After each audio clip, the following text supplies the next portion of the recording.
सबसे पहले लेकर के आते KEI इंडस्ट्रीज़। कल इस पर बातचीत भी हुई थी KEI को लेकर के शायद, और काफ़ी सारे लोगों के सवाल हैं KEI इंडस्ट्रीज़ को लेकर के, तो आप लोगों के सवालों के उत्तर भी इसी माध्यम से मिल जाएंगे आप लोगों को। KEI इंडस्ट्रीज़ में प्रॉफिट जो है वो 30% से ज़्यादा बढ़ा है। रेवेन्यू में हम देख रहे हैं 25% से ज़्यादा की ग्रोथ, 2590 करोड़ रुपए। EBITDA जो है वो करीब करीब 18% बढ़ा है, 258 करोड़ रुपए आता हुआ।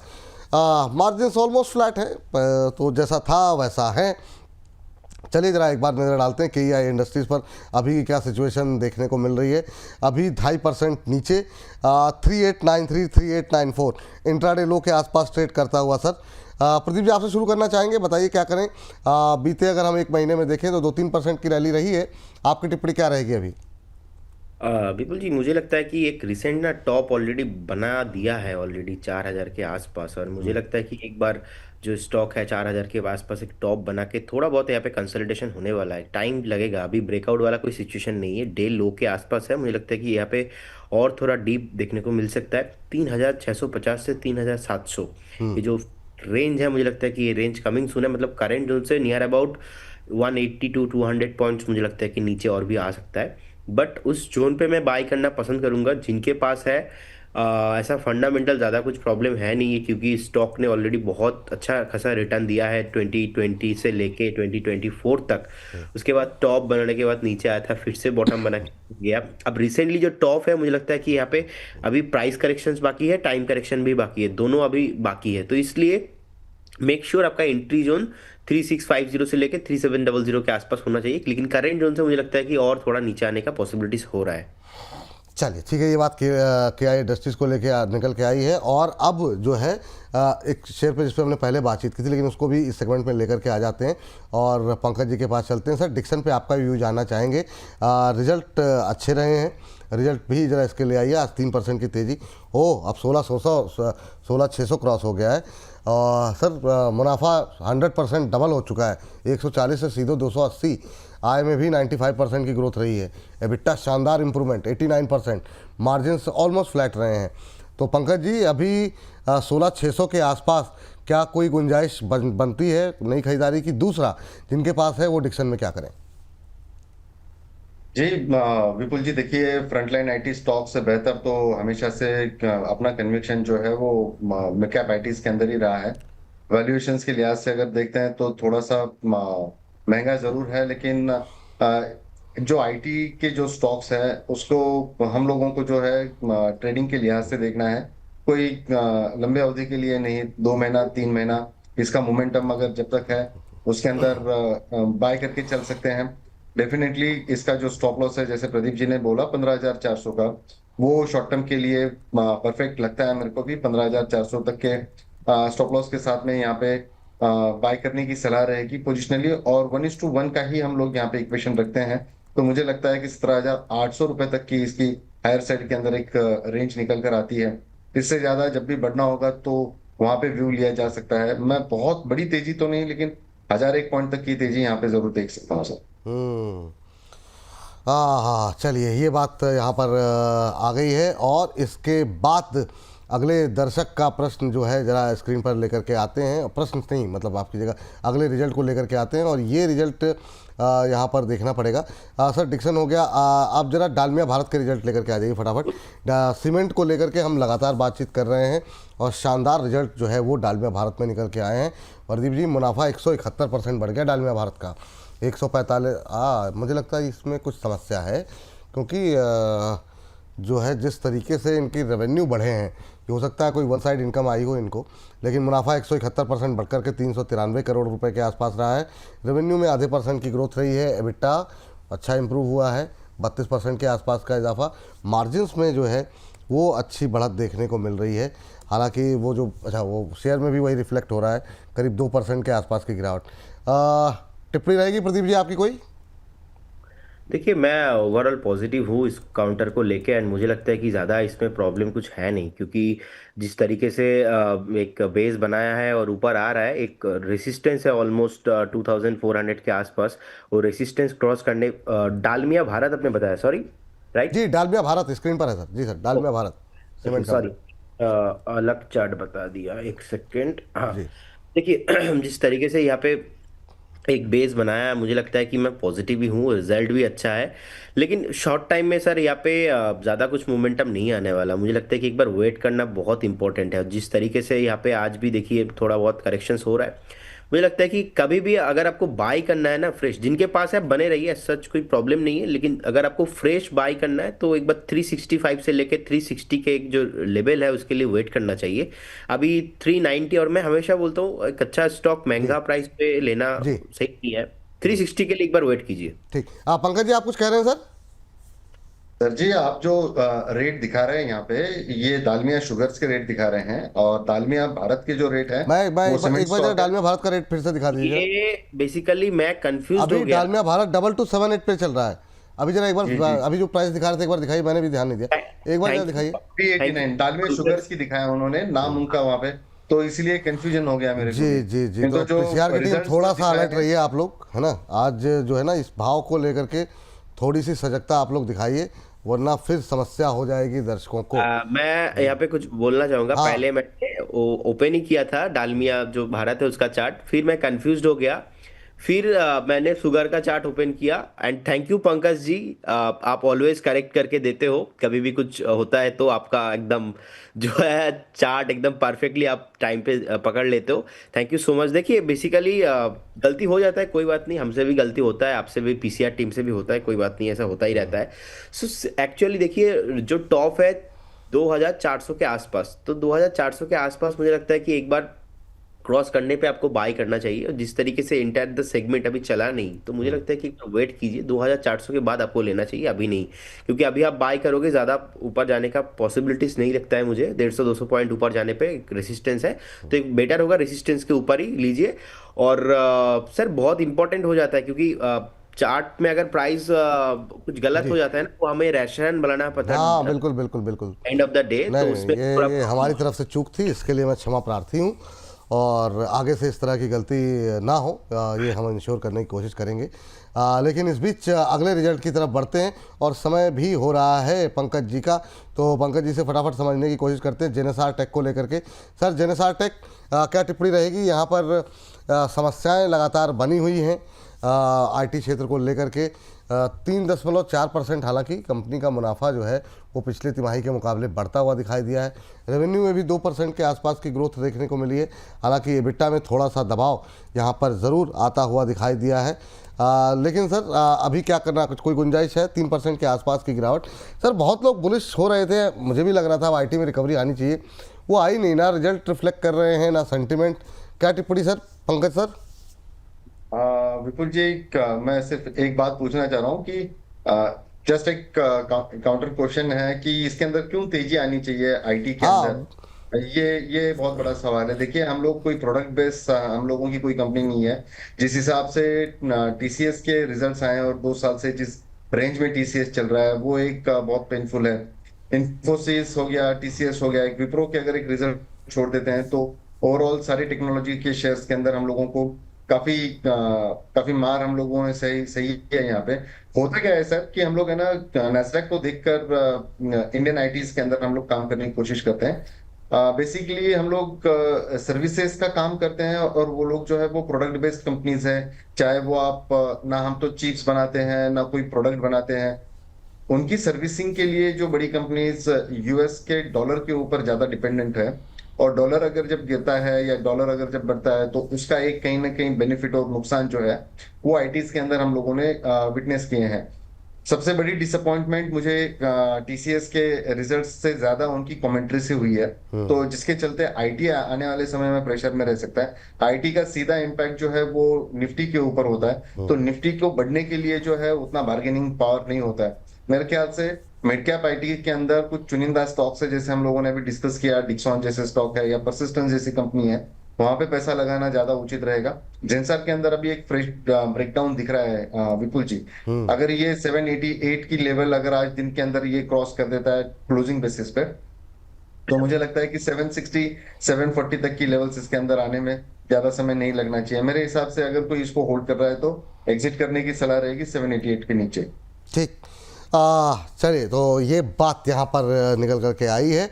और इस बीच सर, आपको कहीं जाना है? 2-4-5 मिनट रुक सकते हैं या फिर आपको धन्यवाद किया जाए? वेट कर सकता हूँ सर, चल मैं ठीक। थोड़ा आज का प्रोग्राम मेरा अच्छा 15 मिनट ठीक ले ठीक, लीजिए। थैंक यू सर, बहुत बहुत धन्यवाद। तो मैं चाह रहा था कम से कम ये सेगमेंट हम कंप्लीट कर लें। कुछ एक और रिजल्ट है, अगला रिजल्ट लेकर के आइए IRFC।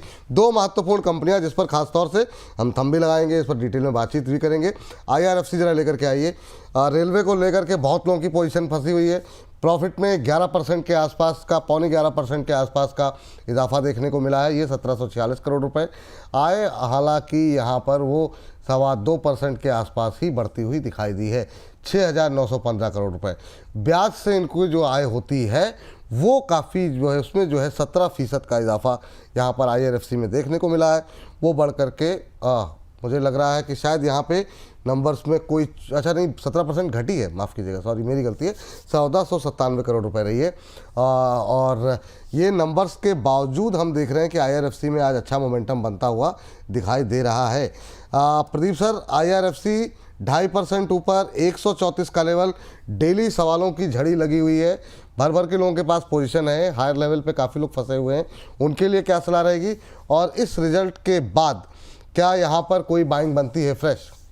देखिए विपुल जी, मैं रिजल्ट के लिए एक्चुअल में कोई बाई सेल नहीं करता हूँ। मैं बेसिकली एक्चुअल में जो प्राइस एक्शंस होता है उसमें ज़्यादा फोकस करता हूँ। तो अभी 134 के आसपास चल रहा है। मुझे लगता है कि ये जो करेक्शन एक चल रहा है यहाँ पे, ये अभी भी कंप्लीट नहीं हुआ। अभी भी आपको 2-3 महीना लग सकता है। आप एक स्टॉप लॉस के साथ बने रहिए। स्टॉप लॉस थोड़ा लंबा आपको रखना पड़ेगा, 122 125 के आसपास। तो 125 के आसपास थोड़ा 120 पकड़ के चलिए, 120 स्टॉप लॉस मेंटेन कीजिए। कभी भी अगर 130 127 के आसपास आता है तो आप बाई करके जा सकते हो। करेंट जोन से भी बाई करके जा सकते हो, लेकिन मेक श्योर ये 2-4 दिन 5 दिन वाला थीम नहीं है। इंडियन रेलवे, जो गवर्नमेंट ऑफ इंडिया का जो विकसित भारत का जो 2047 का एक थीम है, तो मुझे लगता है कि रेलवे, मैं बुलिश ही हूँ, लेकिन इसके लिए आपको परफेक्ट टाइम के लिए वेट करना पड़ेगा। ऐसा नहीं कि ऑलवेज चलेगा। रेलवे बहुत चल चुका था, उसके बाद जो अभी एक करेक्शन मूड पे है, हो सकता है कि ये करेक्शन मूड 1 महीने में खत्म हो जाए, 2 महीने में खत्म हो जाए, 3 महीने में खत्म हो जाए। सो वी डोंट नो कि ये कब खत्म होगा। लेकिन जो प्राइस IRFC का है, मुझे लगता है कि अच्छा प्राइस है ये 134 130 का जोन। क्योंकि एक लास्ट टाइम जब निफ्टी डीप लगा रहा था, उस टाइम पे 21,800 21,900 के आसपास, उस टाइम पे हमने देखा कि 110 112 के आसपास आया था। वैसे फिर से स्टॉक घूम के अभी 130 के आसपास चल रहा है। सो मैं अभी मार्केट पे ज़्यादा करेक्शंस नहीं देख रहा हूँ। मुझे लगता है कि ये प्राइस सही है, लेकिन 1-2 हफ्ते में कुछ नहीं होने वाला। अगर आप 6-8 महीना 1 साल का एक प्लान बनाते हो तो 185 200 मुझे लगता है कि कमिंग सून है। करंट लेवल पे खरीद सकते हैं? हाँ सर, करंट लेवल पे बाय करके जा सकते हो। और मेरा तो ऐसा मानना है कि जैसे कि मैं ऑल स्टॉक्स में बताता हूँ कि आप एक बार 20-30% इन्वेस्ट कीजिए, बाकी एक बार प्लान बी जो है थोड़ा नीचे आता है उस केस में लीजिए। क्योंकि मुझे लगता नहीं कि ये स्टॉक 110 के नीचे जाना चाहिए। 125-20 मैक्सिमम, अगर बहुत खराब होता है तो उस टाइम पे और एक बार ऐड कीजिए। बाकी 130-35 अच्छा वैल्यूएशन है। ठीक, इस बीच 1500 से ज़्यादा दर्शक हमारे साथ लाइव जुड़े हुए हैं, तो हाथ जोड़ के सभी दर्शकों को प्रणाम और बहुत बहुत धन्यवाद। ऐसे ही उत्साहवर्धन आप लोग कीजिए और बढ़ाइए, 2000 के पार कीजिए हम लोगों को लाइव में। और क्या, आप लोग लगातार जो है जितना हो सके अलग अलग जगहों पे शेयर कीजिए। प्रदीप सर, मेरा सवाल आपसे रेलवे को लेकर के, रेलवे पे आप कितना उत्साहित हैं? क्योंकि लंबा समय हो गया इस सेक्टर को थोड़ा सा सुस्ती में गए हुए, और पोजीशन रिटेलर्स की बहुत ज़्यादा है। तो क्या अब चूँकि अब 2-4-6 महीने में बजट भी आएगा, क्या एक्सपेक्टेशन आपकी है? और रेलवे में कोई फेवरेट काउंटर है आपका? Pradeep sir, sorry Pankaj sir, वो सॉरी वो पीपी दोनों तरफ हो जाता है ना सर, उसमें वो पीपी में थोड़ा कंफ्यूजन रहता है। अरे नहीं नहीं, वो भी उनका व्यू काफी एक्सपर्ट होता है ये सारी चीजों में। नहीं, मैं तो सर सर, चाहता हूँ दोनों लोग संतुलित बना रहे। जी सर, पंकज सर जी। जी करे, कोई दिक्कत नहीं है, छोटे भाई है अपने। जी सर देखिए, जिस हिसाब से पूरा जो सेक्टर है, रेलवे सेक्टर, ये थोड़ा अभी पिछले 6 महीने में एक अच्छे खासे पेन में चल रहा है। मुझे लगता है कि IRFC के जो रिजल्ट्स हैं वो ठीक ठाक आए हैं, और वही थोड़ा सा एक फेवरेट स्टॉक बना हुआ है। आज का अगर हम लोग इसके अंदर का वॉल्यूम एक्टिविटी देखते हैं तो आप देख लीजिए कि पिछले कई एक दिनों से ज्यादा की वॉल्यूम्स, पूरे दिन की वॉल्यूम्स, 10 दिन का या 20 दिन का कोई भी एवरेज निकाल कर अगर आप देख लेते हैं यहाँ पे, तो आज सुबह 10:30 बजे तक ही ये वॉल्यूम्स करीब करीब दुगने हो चुके हैं। ये वॉल्यूम्स हमेशा कुछ ना कुछ कहते हैं सर। मुझे लगता है कि मैं वॉल्यूम बेस्ड एनालिसिस थोड़ी सी ज्यादा करता हूँ, तो ये स्टॉक मेरी रडार पे है। मुझे लगता है खरीदारी की सलाह रहेगी यहाँ पे 130 के आसपास, 135 के आसपास इसमें खरीदारी की सलाह रहेगी। बाकी ओवरऑल जो दूसरे काउंटर्स हैं इसके कंपैरिजन में हो सकता है थोड़ा डिले चले, लेकिन ये स्टॉक मुझे लगता है कि 160 170 रुपए तक की रेंज में आने वाले दिनों के अंदर देखने मिल सकता है। दूसरी बात यह है कि पब्लिक होल्डिंग काफी होती है सारे इस तरीके के स्टॉक्स के अंदर, तो स्पेकुलेशन काफी हाई हो जाता है। अगर गवर्नमेंट की अगर इसके अंदर स्टेक होता है या फिर कोई प्रमोटर्स के स्टेक्स अगर बड़े होते हैं इसमें कोई भी कंपनीज के अंदर, तो स्पेकुलेशन एक लिमिट में होता है वहां पे।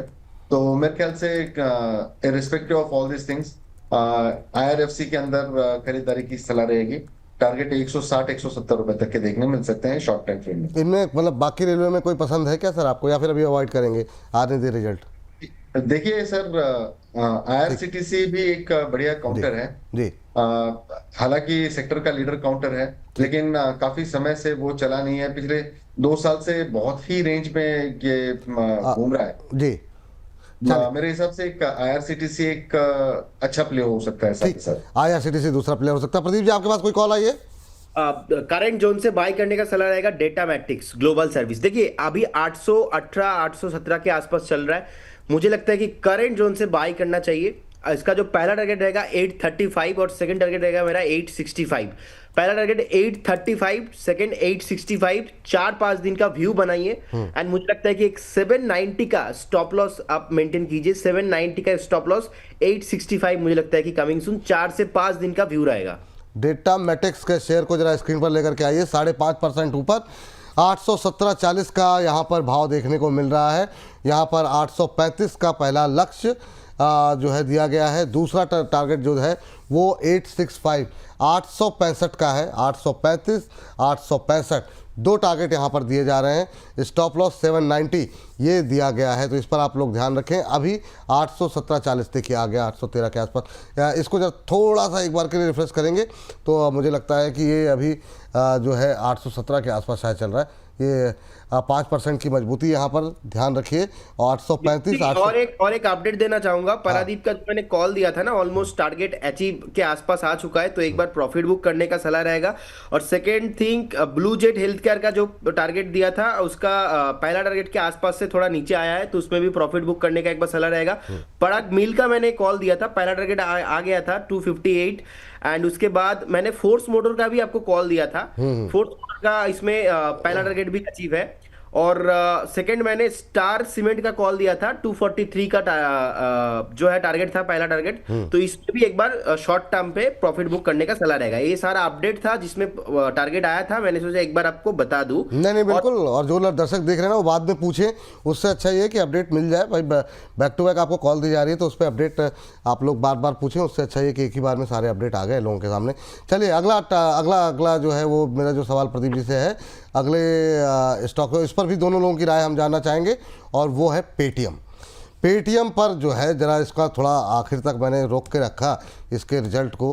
क्या अच्छे रिजल्ट रहे हैं, क्योंकि कंपनी जो है वो आ गई है मुनाफे में। और मतलब एक्सपेक्टेड मतलब जो एक्सपेक्टेशन लाइन थी उसके मुताबिक रहा है। बीते कुछ दिनों में काफ़ी अच्छा जो है चाल भी रही है। आज थोड़ी प्रॉफिट बुकिंग देखने को मिल रही है। घाटे से कंपनी मुनाफे में आई है। आय में पिछले साल के मुकाबले 28% की बढ़त रही है। एबिटा जो है वो भी प्लस हो गया है, ग्रीन में आ गया है, 71 साढ़े 71 करोड़ रुपए। अदर इनकम हालांकि इसमें ज़्यादा रही, काफ़ी बढ़ी है 241 करोड़ के आसपास। दोनों लोगों की टिप्पणी चाहेंगे पेटीएम पे बीते दिनों में जिस तरह की चाल रही है। प्रदीप जी आप बताइए पहले। देखिए विपुल जी, पहले तो क्या है, मैं स्टोरी पे थोड़ा कम जाता हूँ, प्राइस एक्शन पे ज़्यादा जाता हूँ। देखिए मेरा व्यू यहाँ पे ऐसा है कि जब आईपीओ आया था वही गलत था प्राइस, तो 2000 के आसपास उतना हाई तो मुझे लगता नहीं। कि सबको पता था कि ये बहुत ओवर वैल्यूएशन है, तो जिनको एग्जिट लेना था उन्होंने एग्जिट ले लिया। बाद में स्टॉक नीचे आ गया। आज से 6-8 महीना पहले से देखिए जिस तरीके से अलग अलग कंप्लाइंस में फंसा था पेटीएम, उसके बाद पूरा बोर्ड चेंज किया, बोर्ड में बड़े बड़े लोगों को लेके आया।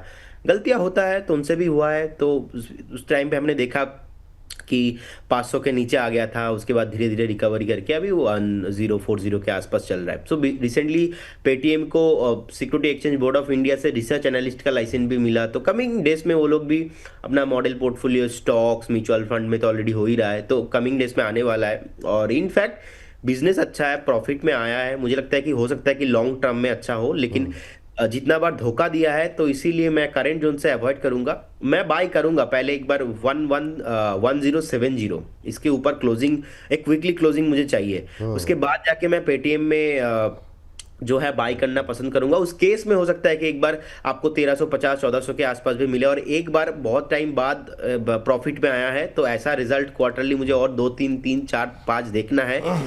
फिर भी जो आईपीओ हाई था उसके ऊपर नहीं जा पाएगा, अभी भी टाइम चाहिए, लेकिन ये लॉन्ग टर्म व्यू है। मुझे लगता है कि लॉन्ग टर्म के लिए धीरे धीरे एक बेस बना के बॉटम बना के ऊपर आ रहा है। और आप देखेंगे एक चीज बहुत ही इंपॉर्टेंट है, कोई भी कंपनी के जो सीईओ है ना, अगर उसका अंदर एक जोश रहता है तो पॉसिबिलिटीज थोड़ा ज्यादा रहता है कि कभी कभी आप देखेंगे शार्क टैंक इंडिया में भी जो कंपनी लॉस में चलता है लेकिन कंपनी के सीईओ में दम होता है, तो आप एटलीस्ट फाउंडर के ऊपर बेस करके भी पैसा लगा सकते हो। तो मैंने स्टार्टिंग पे अलग अलग पैरामीटर्स में पेटीएम को ऑब्जर्व किया, तो मुझे लगता है मैं बाय करूंगा डेफिनेटली। विजय शेखर शर्मा जी मुझे बहुत पसंद है एंड उनका जर्नी मैंने देखा है। सो बट देखिए वो स्टोरी अलग है, प्राइस एक्शन अलग है, तो पहले I need a closing of Friday वाला वीकली क्लोजिंग चाहिए 1070, उसके बाद मैं यहाँ पे बाय करूंगा, उससे पहले नहीं। प्रदीप सर, आप पंकज सर, आप सहमत हैं प्रदीप जी की बात से? अरे सर, डेफिनेटली मैं बात तो काटूंगा नहीं, लेकिन नहीं नहीं, काट दे सकते हैं सर। यहाँ पे यहाँ से कल सर हमने देखा कि किस तरीके का बटाई हुई राय कई सारे शेयरों पे थी रिजल्ट के बाद, तो आप बिल्कुल ताकि जी। नहीं नहीं, जिस जिस हिसाब से रिजल्ट्स दिए हैं, देखिए ट्विटर की दुनिया में कल तो पूरा दिन हंगामा मचा हुआ था पेटीएम के रिजल्ट्स के बाद में। और मैं काफी क्लोजली मॉनिटर करता हूं। मैं डिस्क्लेमर भी देना चाहूंगा कि ये स्टॉक मैंने अपने ट्रेडर्स लोगों को और जो भी मेरे क्लाइंट्स हैं उन लोगों को मेरे साथ मैंने शेयर किया हुआ है। मुझे लगता है कि 960 980 की रेंज से ये स्टॉक मैंने कंटिन्यू रिकमेंडेशन दिया हुआ है इसका। एक बार एंटिसिपेट हो चुकी है, पूरी रैली इसके अंदर की खत्म हो चुकी थी। मुझे लगता है कि ट्रेलिंग स्टॉप लॉस इसके अंदर रखना चाहिए 1020 का। यहाँ से आगे अगर आप कोई खरीदारी करना चाह रहे हैं तो फ्रेश खरीदारी की सलाह रहेगी, लेकिन डेफिनेटली बड़ा ब्लास्ट जो है 1070 के ऊपर देखने मिल सकता है। यहाँ पे भी बाय कर सकते हैं 1020 की स्टॉप लॉस के साथ। जी चलिए, तो ये बात जो है निकल करके आई है। अभी सर हमने बहुत सारे रिजल्ट पे बातचीत कर ली, IRFC, पेटीएम, डिक्सन, इन सब में आप दोनों के एक एक लाइन का उत्तर चाहूँगा कि कोई फेवरेट काउंटर है जो आपको अच्छा लग रहा हो, जो आपको लग रहा हो कि नहीं यहाँ पर अभी भी फ्रेश बाइंग जो है की जा सकती है। लेकिन उससे पहले एक रह गया, यूनाइटेड ब्रेवरीज। ये जो है ना, जो जिस तरीके से दिल्ली में बारिश में भीग करके हम लोग पहुँचे हैं सर, मतलब ये जितने भी काउंटर है ना, एलाइड डिजिटल, यूनाइटेड ब्रेवरीज, ये कल आपने क्या दिया था, तिलक नगर इंडस्ट्रीज, ये सब में अच्छा वो तो बताना भूल गया। पूरा टारगेट ही आ गया है इसका। तो ये आप जो पहुंचे हुए हैं गुड़गांव ना, तो बढ़िया अपना व्यवस्था वहाँ, तो गुड़गांव तो बिल्कुल ही धमाकेदार जगह है इस मामले के लिए। हाँ बताइए आप, और आप दोनों से टिप्पणी, या क्या कोई लिकर स्टॉक पसंद आ रहा है, क्योंकि अब जिस तरीके से मोमेंटम कई सारे शेयरों में बनता हुआ दिखाई दे रहा है। पंकज सर आप सोच लीजिए तक, प्रदीप जी आपकी टिप्पणी।